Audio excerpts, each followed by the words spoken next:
This is part 3 of the fuel injection controller.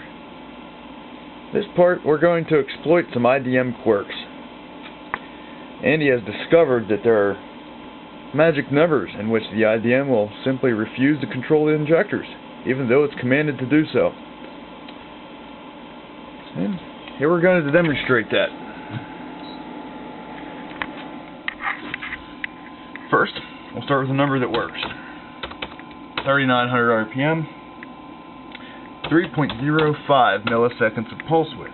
It's quite a lot of fuel at that RPM, but who knows?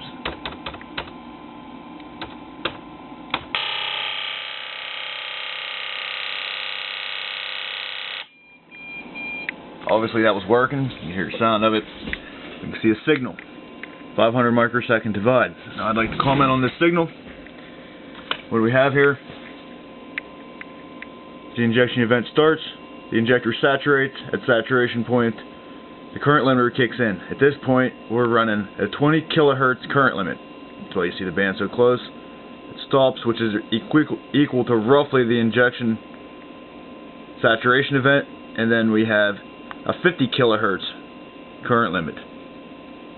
Current limit stops, feedback comes through, gets suppressed by the flyback diode, the whole cycle starts all over again.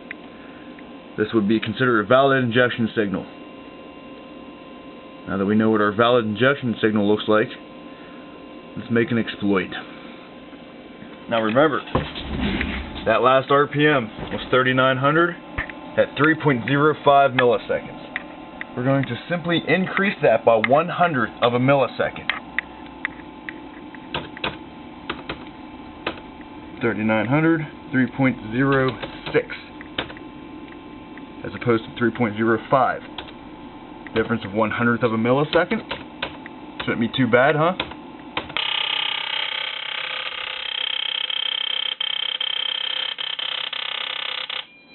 Notice how that sounded different, as if it was missing, cutting it out, rev limiter, whatever you want to call it.